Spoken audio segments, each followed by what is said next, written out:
Hello everybody, and welcome to this webinar entitled The Benefits of PGT-A, PGT-M, and Expanded Carrier Screening in IVF Research. This webinar is hosted by EMG Health and brought to you by Thermo Fisher Scientific. In this webinar, we will hear from Dr. Murat Cetinkaya from the Istanbul Memorial Hospital in Turkey, we will talk about PGT-A and PGT-M, and also from Professor Volkan Baltaci, who is the Chief Executive Officer of Mikrogen Reproductive Genetics Company from Ankara in Turkey. He will be talking about PGT-A, PGT-M, and expanded carrier screening. Thank you, Alan, for your nice presentation, and I will continue on my slides with PGT-A experience and implementing SMP haplotyping for PGT-M. Our clinic, Istanbul Memorial Hospital, offers research and technology for more than 20 years on assisted reproductive technologies and the whole spectrum of reproductive genetics tests, including PGT-A, PGT-SR, PGT-M, peripheral karyotyping, and infertility-related all the other molecular tests. So this is a disclaimer slide from Thermo Fisher Scientific. I have no legally binding attachments with the company. So PGT-A, how our PGT-A workload changed in recent years? Why do we perform PGT-A, and do the results show any benefit? I will talk about these points. So PGT-A trophectoderm samples, we are mainly doing trophectoderm samples, and we started PGT-A in the late 2011, and we are still continuing on the process. As you can see from the numbers, our numbers were more or less similar for the 4 or 5 years in the beginning, but beginning from 2015, we greatly increased our trophectoderm sample, PGT-A samples. At the moment, we are close to 4,000, and we are more or less stabilized at that point. This is more or less between our clinics, our ART clinics, and the genetic department's combination. We are working together to offer the best possible options for our patients. So, haploid rate and probability of finding at least one haploid embryo according to maternal age groups. How does it change in PGT-A blastocyst data? This data includes all the data from all the samples from 2011 to 2019. So if we look for the woman's age below 35, 35 to 37, 38 to 40, 41 to 42, and 43 to 44, and over 44. As you can see, the haploid rate decreases from nearly 50% for the youngest age group to almost 4% on the other side of the group. I mean, the old over 45 years of age. And but this, how does it reflects to the clinical part of the patients? How if they can do transfer and etc. And you can see that at this finding one nucleate embryo, one transferable embryo for the couples is over 81% for the young age groups, but decreases nearly 17 to 20% for each age group, and decreases to only 8% for over age of 44. So it seems that clinically the most beneficial part for testing PGT-A is over 35 years of age to 40 or 42. And these are statistically significant.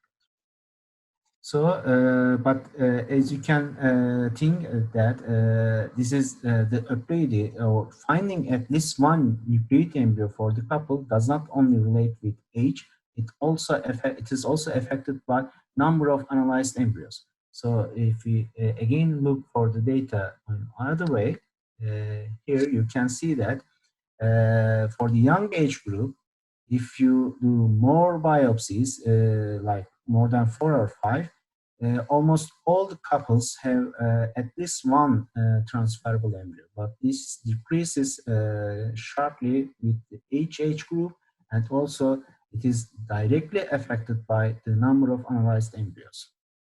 So when we take this data and look for who to perform the PGTA, it seems that the couples whose women's age between 35 to 40, if they have 1, 2, or 3 embryos, they seem to be benefiting from PGTA really much.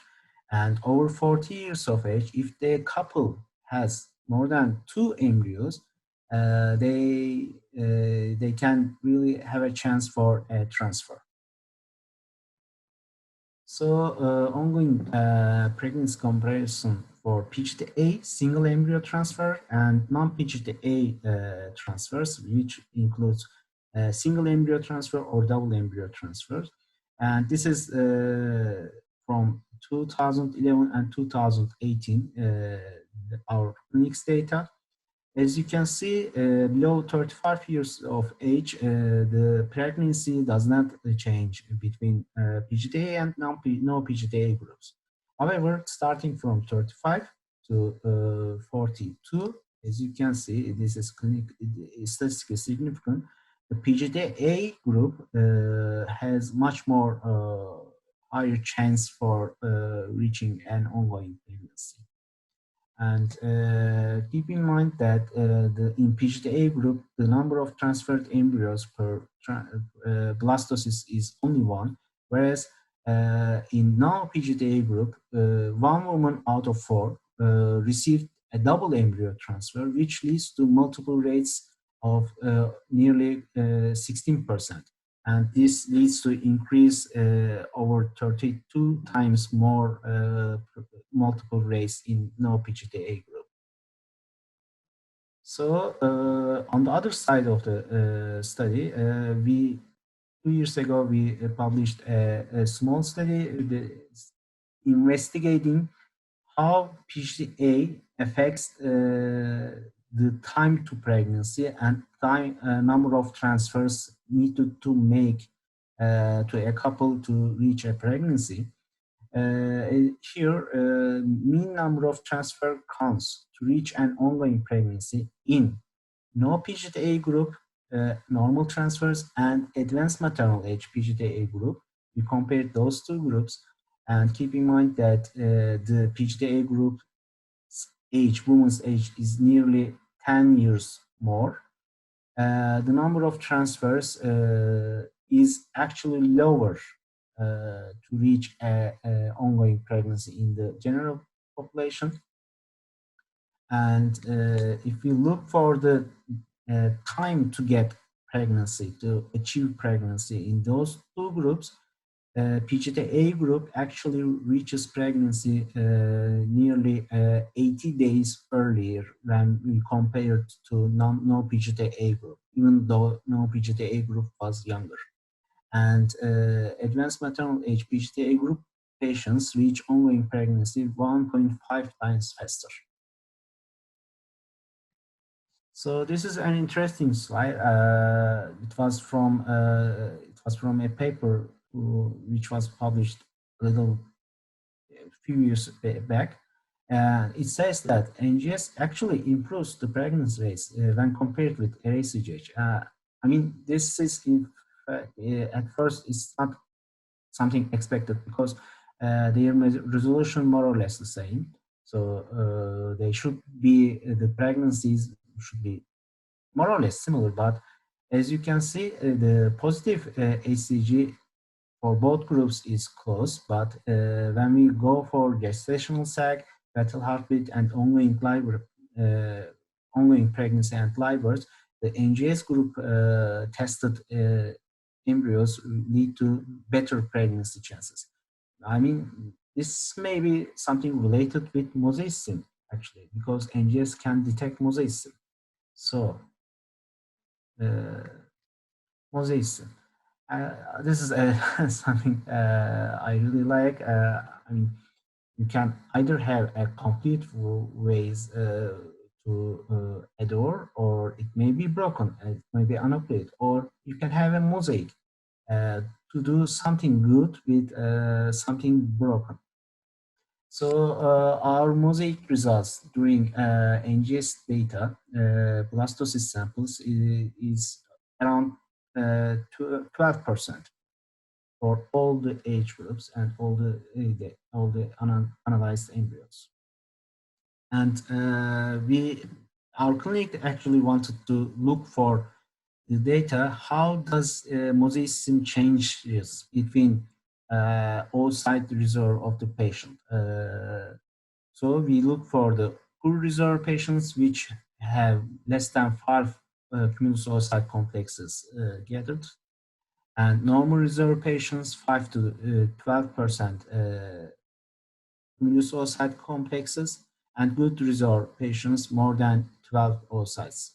So actually, as you can see, the maternal age is low. This is more or less related with women's age. So older women have lower oocyte numbers. And as expected, the aneuploidy rates increases with age, and aneuploidy rates and mosaicism rate decreases also with age. Starting, for example, the poor reserve group only has 7.5% mosaic, but good reserve patients have nearly double ratio of mosaicism, 14%. But this was statistically significant when we compare mosaic embryos versus all the other embryos, which mean aneuploid and aneuploid embryos, and this is statistically significant. But when we take out the aneuploid embryos out of the equation and look for only mosaic embryos and compare with them aneuploid embryos in the same groups, as you can see, the mosaicism ratio is actually nearly 26% throughout all the groups, all the ovarian reserve groups and all the ages. And this difference, the small difference between groups was not statistically significant. So in fact, the mosaicism does not affected by the age. It is only affected by the number of aneuploid embryos you have. So as the physiology suggests, in order to have a mosaic embryo, you should have an aneuploid oocyte combined with aneuploid sperms, and you should start with an aneuploid embryo. So this makes sense. The mosaicism only occurs after fertilization, and its prevalence does not change with age. So PGT-A summary, how to summarize, how we performed all these studies throughout the years. We start, as I said, we started PGT-A in late 2011. We started to increase our numbers in early 2016, and we are continuing on here. This is our case graphic. So we initially started with ACGH. We were doing back then fresh transfers. It was really a high workload. We were only doing 1 or 2 rounds per week, but it leads to high costs, and we can manage the logistics. We can manage the biopsy samples to be transferred to embryology laboratory, from embryology laboratory to genetic laboratory, and we can also doing fine with the distributors. But however, when we switch to increasing workload and fresh tests with frozen tests, we began to increase our workload, but this leads to 5 or 6 runs per week with RACGH. This really increased our costs, and we began to come into very frequent logistic problems, either from distributor sides or from the embryology laboratory. So we switched to NGS platform in early 2017. At the same time, the clinic switched completely to frozen embryo transfer for PGT-A patients. This was still have a high workload because we were using back then emulsion PCR and we were running 2 to 4 chips per week. But it actually decreased our workload and it decreased our cost. So during this process, we have experienced some intermittent logistic issues, but those were manageable. But as our numbers more increased, on the mid 2000, the next NGS platform, the S5. So we are still doing frozen embryo transfers. We have more stable wet lab workload. At the moment, we are running 1 chip per week, and we have a stable cost going on, and we don't really come into any logistic problem either on distributor side or from embryology side. So what we achieve and avoid by switching to NGS PGT-A, so we increased our capacity, testing capacity. We kept stable our biopsy to report time. It was maximum 7 days, and it is still only 7 days for reporting. We actually decreased our genetic laboratory costs, so we can offer cost-effective PGT-A to our patients.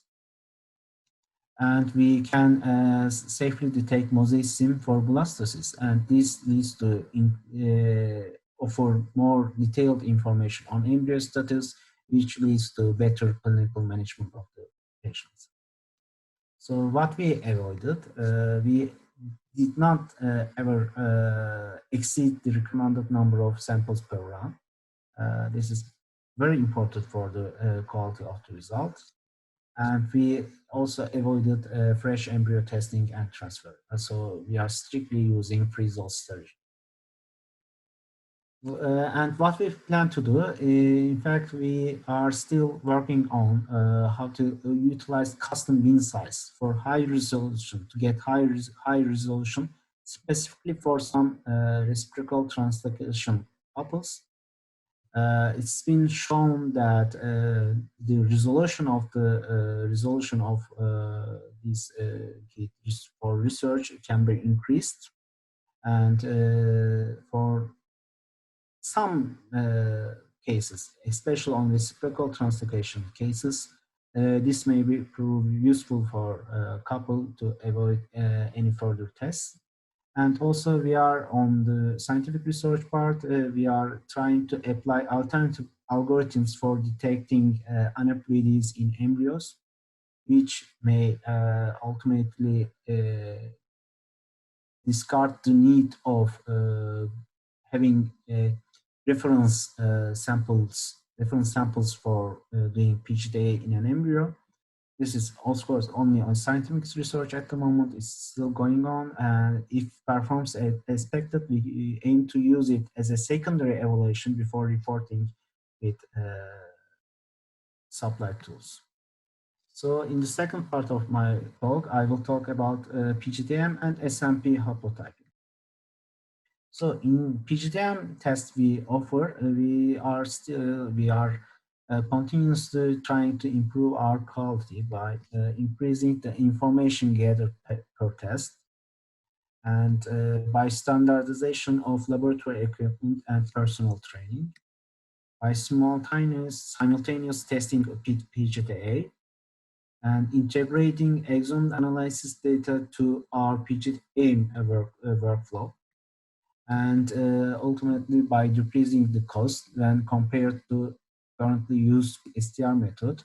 And we aim to decrease cost for both initial setup and feasibility studies and for the cost of embryo testing.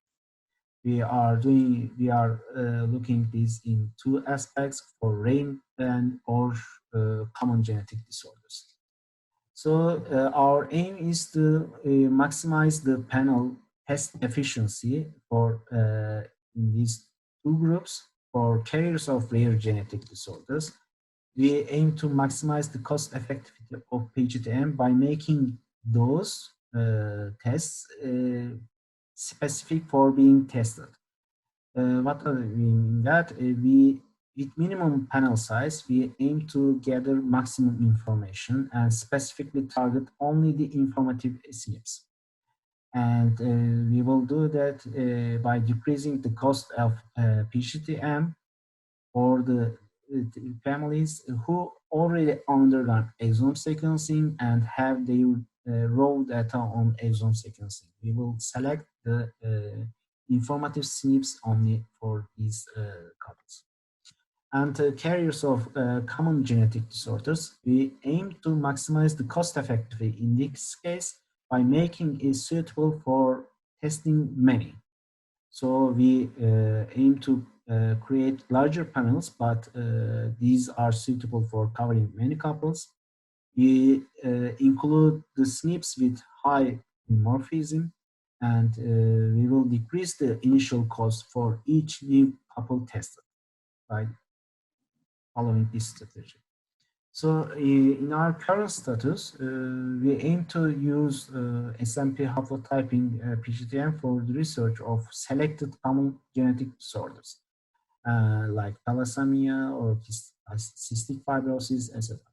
Since the cost for initial purchase for a gene is still higher than STR approach, unfortunately, this is the case, at least in Turkey, maybe in other countries, they are more reachable, the kids.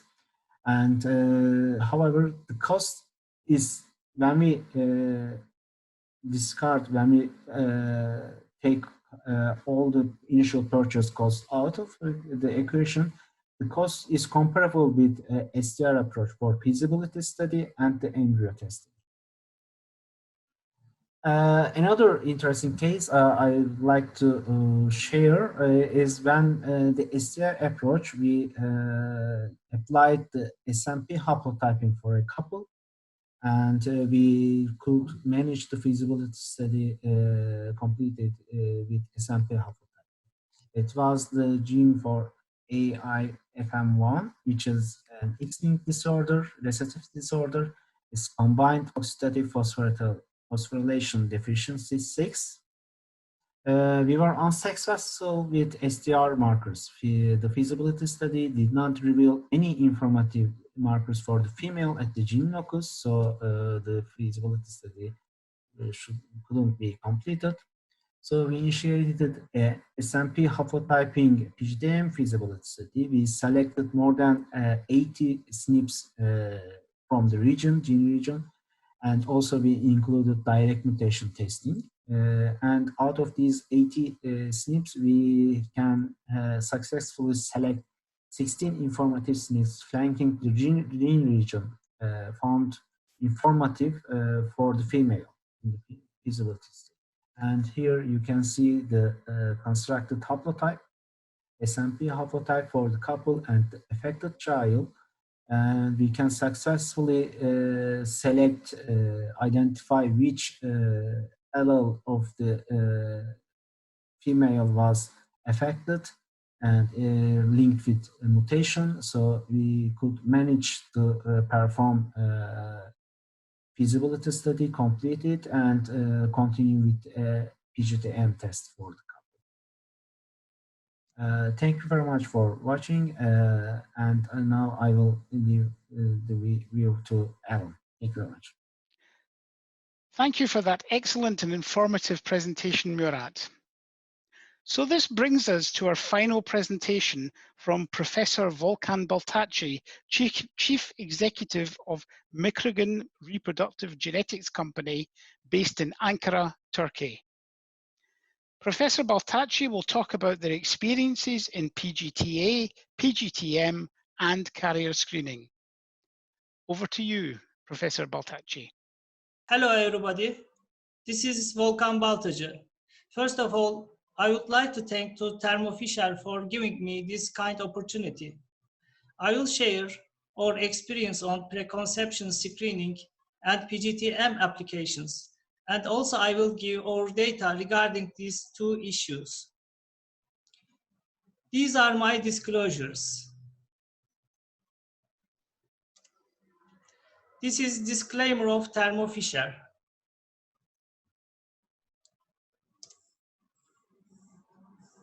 This is the outline of my speech. First, I would like to talk about general features of preconception screening panels. Then I will share our expanded panel and whole exome sequencing screening experience.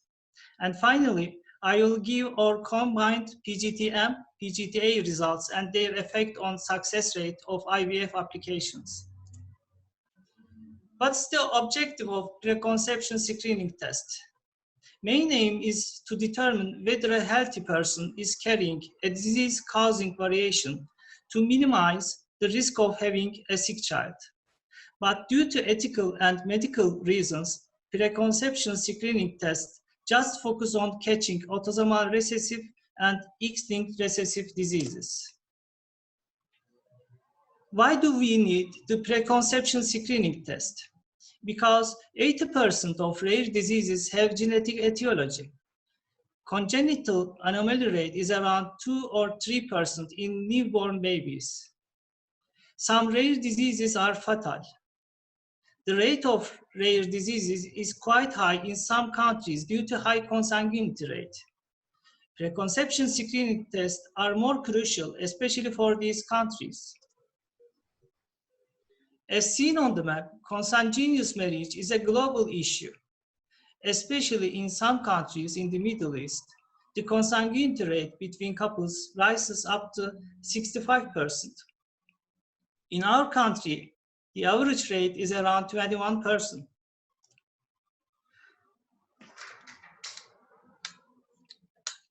Of course, carrier screening tests can be done at any time of life, but the ideal time is preconceptional period. Thus, this person can take some precautions in this period. What are these precautions? PGT-M, prenatal diagnosis, gamete donation, to accept the current risk or partner changing. If we look at the screening panels, there are three main groups. First one is limited screening panels. These are generally hotspot panels for common mutations, and they are mostly preferred ethnic groups. NGS-based expanded screening panels have bigger capacity and cover 100 to 400 diseases. As the third group, whole exome sequencing and whole genome sequencing are gross technologies, and they can cover all ethnicities. But the major problem regarding these tests is their coverage, low coverage rate, and compared to other some methods such as microarrays. The other problem regarding these technologies is difficulties in detecting the variations such as deletion, duplication, or repeat mutations. However, today, by applying new technologies, we are able to overcome these difficulties. What is our expectations from an ideal carrier screening panel? A high specificity and sensitivity, screening large number of genetic disease, uniform coverage for all target genes, ability to evaluate SNVs, indels, and CNVs, detection of novel variations across all target regions, detection of hotspot intronic and intergenic variants, and an effective classification of all detected variations. Nowadays, we have some new expectations from expanded carrier screening panels. First of all, you need an ideal interface to clearly separate pathogenic or risk factor mutations from rest of the variants. The main issue is the presence of an average number of 700 variants of unknown significance detected with carrier reported for each case. Most analysis softwares uses CleanVar database, and some internal tools for evaluation. This is common variant reporting strategy. Regarding variant reporting strategy, the common approach is just reporting pathogenic and likely pathogenic variants. With this point of view, uncertain significant class 3 variations are not reported. On the other hand, some of these class 3 variations can be still pathogenic. This point is the weakest part of this strategy.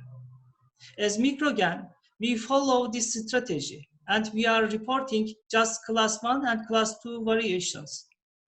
But if there is a family history of any disorder, we are also reporting those that are clinically relevant class 3 variations. Here you can see the result of our validation study for an expanded panel. 31 clinical samples were tested by parameters including coverage percentage of the target locus, uniformity of target coverage, and ability to call SMV, indel, and copy number variations. To challenge the system, we select difficult cases from our previously reported disorders and genes. As you can see, the system has quite successfully detected all CMVs and these specific variations in this validation study. As it is also seen on the second part of the table, false positive results due to gene conversion is still a major problem of analysis softwares. In order to overcome this limitation, a correction algorithm for gene conversion was used and satisfying results were obtained. This is our flowchart of preconception screening test for analysis and reporting. As it's seen over here, we are reporting only autosomal recessive and X-linked conditions and just class 1 and class 2 variations. If necessary, we test the other partner or other family members. Then we offer prenatal or preimplantation genetic diagnostic options to the couples. Here is a summary of the stages of PGT. As it is known, PGT is testing of embryos before transfer to the mother. After IVF and ICSI protocol, embryo biopsy performed from day 3 or day 5 embryos. Then genetic testing is applied to these biopsied cells. After testing the embryos, detected as normal are transferred to the mother. Additional normal embryos can be frozen for the future transfers. Compared to prenatal diagnosis, PGT has some certain advantages. First of all, PGT protects the mother from medical abortion. It provides opportunity to select an HLA-matched sibling and allows simultaneous selection of euploid embryos. PGT-M can be used for also some expanded indications. This technology can eliminate the risk of familial cancers or late onset disorders. And finally, by eliminating class 3 variations, unpredictable risks can be avoided from the next generation. This slide gives the distribution of disorders in our PGT-M cases and their comparison with European data. If we look at the European data, 12 of all monogenic diseases are more common ones and make up 90% of all diseases. These 12 diseases contain cystic fibrosis, spinal muscular atrophy, Fragile X, phenylketonuria, thalassemia, congenital adrenal hyperplasia, and other some disorders. When we look at our own data, consisting of 1,198 patients, while the overall rate of these 12 disorders is only 35%, the total rate of all other rare diseases is 65%.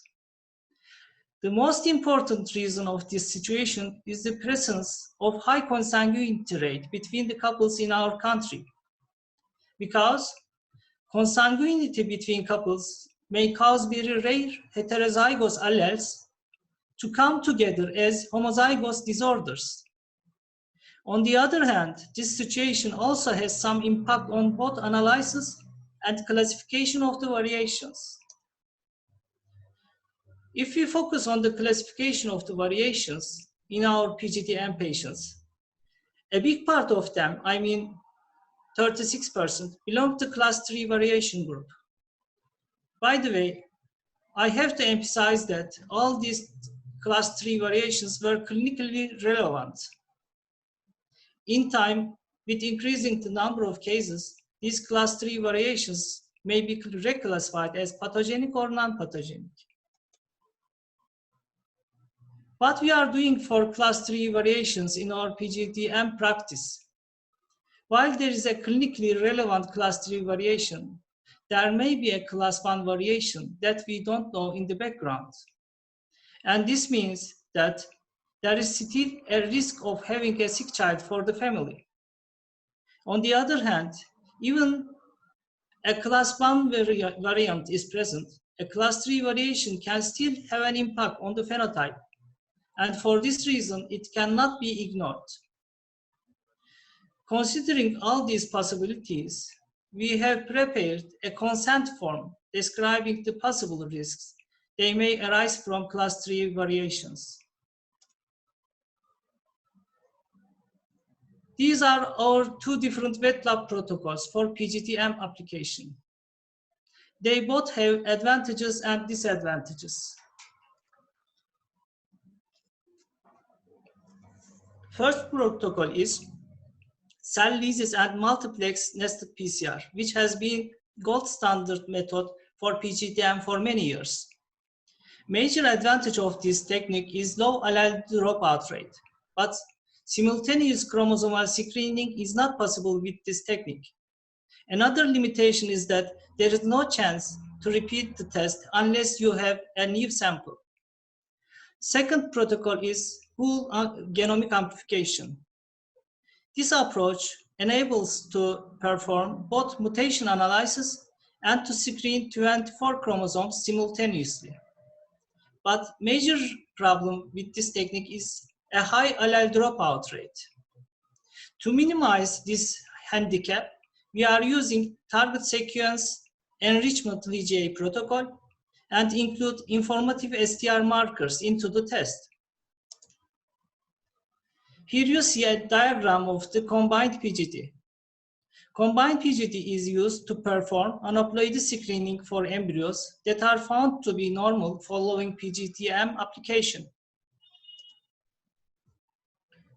These are the indications and expectations of combined PGT. As it's seen over here, both indications and expectations are similar with the classical PGT-A. However, many studies and our results have shown that the usage of PGT-A in combined with PGT-M improves clinical outcomes in all age groups, regardless of advanced maternal age criteria. This is a powerful study of RGI group regarding combined PGT application. Even though PGT-M patients are relatively young and fertile, this data suggests that aneuploidy is still an issue for this group. This report shows that increased pregnancy and decreased spontaneous abortion rate can be achieved with combined PGT. This is another study regarding same issue. In this study of Goldman, isolated PGT-M and combined PGT results were compared.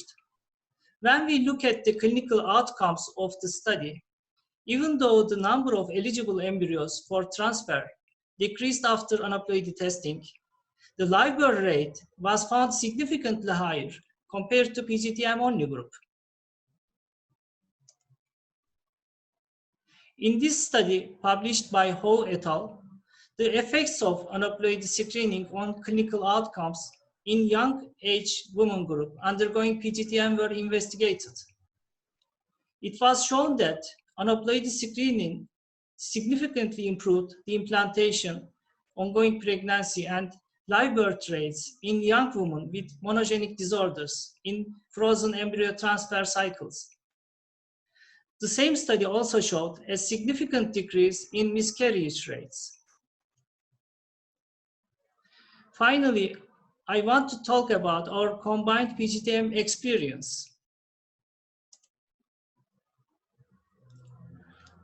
Here, I compared the outcomes of our PGT-M and PGT-M combined PGT-A groups. We published this data in 2019. As it's seen over here, spontaneous abortion rate of our PGT-M only group is 15%, whereas this rate is only 5% in PGT-M combined PGT-A group. On the other hand, as it's seen here, the pregnancy rate was found higher in combined PGT-M group than the PGT-M only group. Here, I give the unpublished PGT-A data of our patients with different age groups following PGT-M. In patients group with below the age of 37, aneuploidy ratio was found as around 52% following PGT-M. For the group of patients above 37 years, aneuploidy ratio was found as around 28% following PGT-M.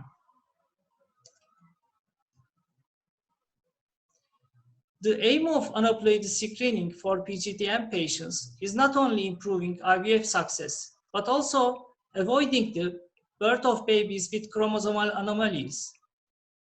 As it is seen in this example, this case has just one normal embryo for monogenic disorder, but unfortunately, this embryo was found as trisomy 21 in PGT-A testing, as you see over here. As conclusion, screening tests can be chosen specifically for a given society. The population-specific screening test involving only certain diseases can be given as an example for this approach. Another approach is to choose expanded screening panels or universal screening tests.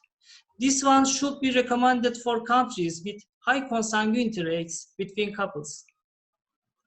About the conclusion of the PGT applications, PGT-M is a reliable technology and has many remarkable advantages. The combination of PGT-M and PGT-A should be also recommended for the young maternal age PGT-M group.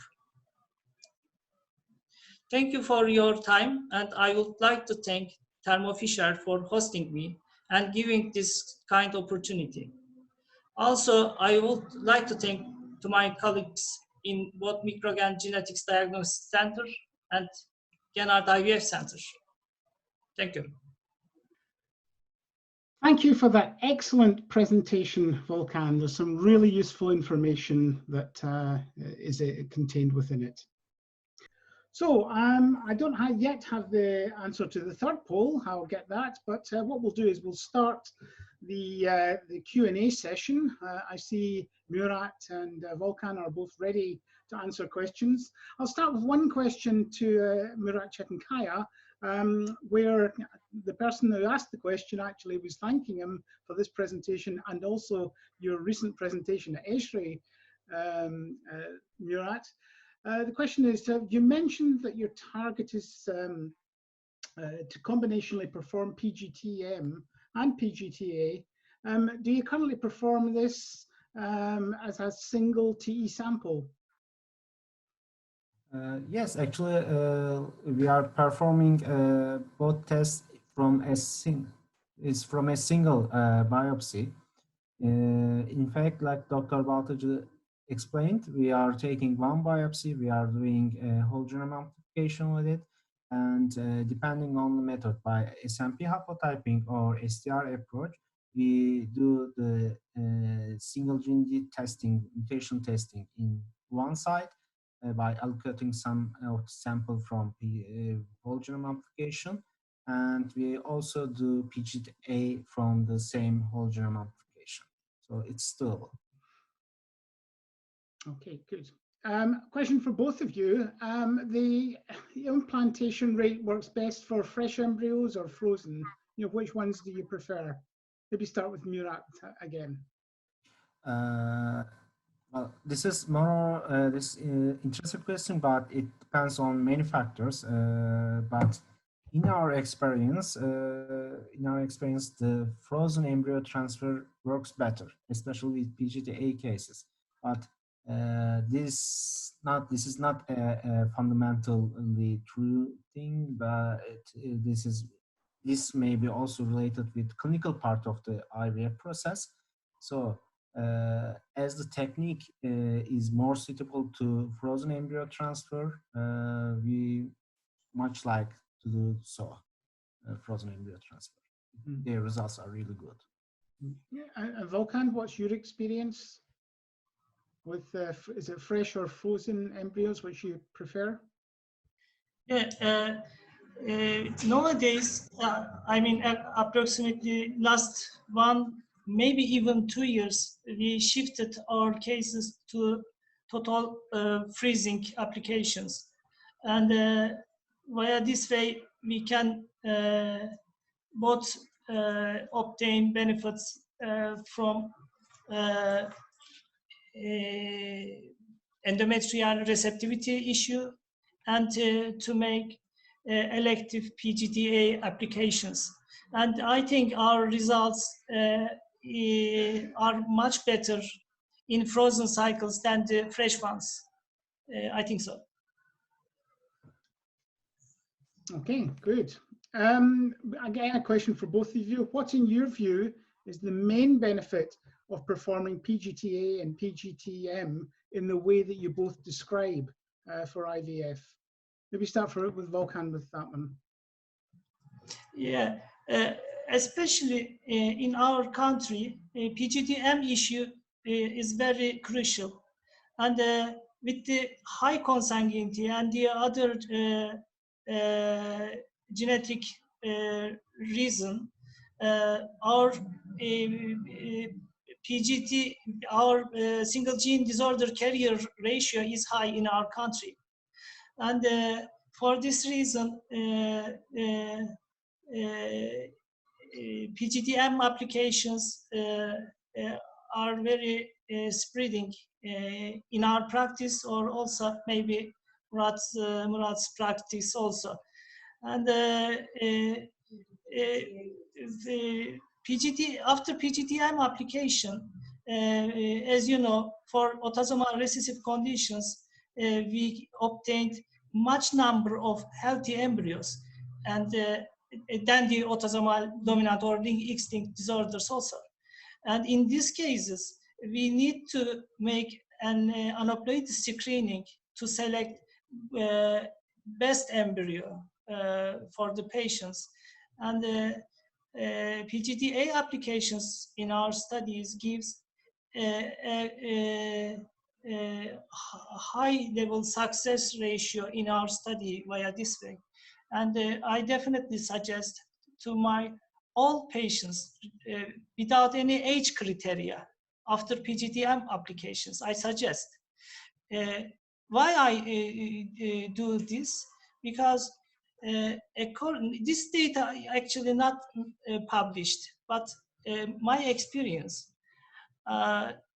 in the cases with single gene disorder carriers, aneuploidy ratio is a little bit higher than the equal age groups, control groups. So I want to suggest all the patients after PGT-M applications, PGT-A protocol, all of them, to do all of them. And Murat, what in your view is the main benefit of PGT-A and PGT-M in the way you describe?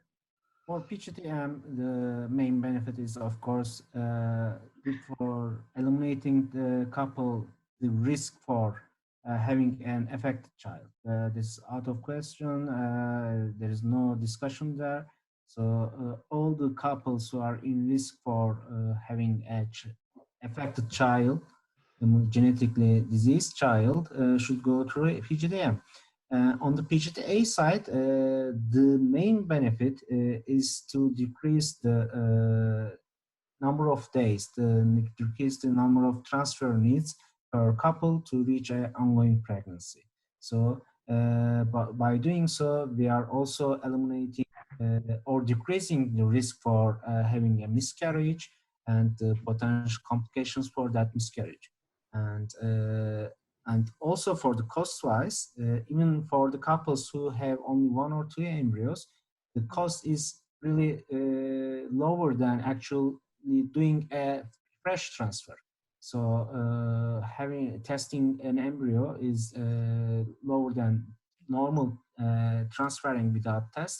So in fact, the couples actually may learn if the embryo has a chance for implantation before even transferring it. Okay, just again another maybe a brief answer on this one because it's a fairly short question. Was it easy or difficult to deploy the NGS technologies in your workflows that you both described? Maybe Murat, you start. Okay. It wasn't an walking on the sunny day. It was not like that. We had some problems in the beginning, but that they were manageable. They were easily overcome, and we had in a few weeks or at least one month was it actually, if I remember correctly, we were able to switch from ACGH to NGS platform. Yes, there were problems, but they were easily be overcome with the help from distributor and Thermo Fisher side. So it was nice. It was a nice experience, I guess. Mm-hmm. And Volkan, you were one of our early access customers for the carrier seq products. I mean, how easy were NGS technologies to deploy in your particular applications? Alan, let me get it again, your question. Just how easy were NGS technologies to deploy, you have in your workflows? How easy was it to include these technologies in your workflows? Okay. Actually, NGS, we use NGS technologies in our laboratory for many issues. The major areas, one of the major areas is PGT-A applications. And we also use it cancer cases, routine diagnostic area also. And our laboratory provides huge services to many big hospitals and big health organizations. For this reason, our case number per day very high, and NGS technologies are crucial for this reason for us, on the other hand. Question here I've got is how can exome sequencing be integrated within PGT-M? And I'll put that to both of you. Let's start. Murat, maybe you can answer that. As I mentioned in my presentation, our early aim was to decrease the cost for SMP haplotyping. So to do so, we had to select the minimum panel size for maximum informativity. What's the maximum informativity? To be able to get information, haplotype information from every SNP you have tested. In order to do so, we need to have the SMP information, the haplotype from the couple, and also if we had the exome sequencing data from the disease-affected child, we can use that data to select the SNPs that are really informative, that will give us information about the disease haplotype. So we can select only these SNPs for production of a kit and to use that kit in testing. Keep in mind that this approach will create a kit that is usable in a couple only. But in rare diseases, in long term, this may be also the most cost-effective approach. Well, you will only test that disease once per 10 years or so. So we have some of diseases like that, very rare diseases. And Volkan? Yeah, actually, this question, I think, regarding directly a technology which is called karyomapping. Maybe with this technology, as it's well known, the platform provides both single gene disorder information and the ploidy or aneuploidy information. But there is important restriction regarding this technology. For example, for our country, in the consanguineous couples, it's nearly almost impossible to use that technology. And the other problem, you need to have an affected child in the family. If the family have no this kind of opportunity, it cannot be used, this technology. But I totally agree with Murat. Via SNP information, we can provide this kind of outputs with our applications also. I'd like to thank our two panelists, our two presenters today, Murat Cetinkaya and Volkan Baltaci. Thank you very much for two excellent presentations, and judging from the number of questions we've generated, there's been a lot of interest in this presentation. Thank you very much for attending. Thank you. Very much.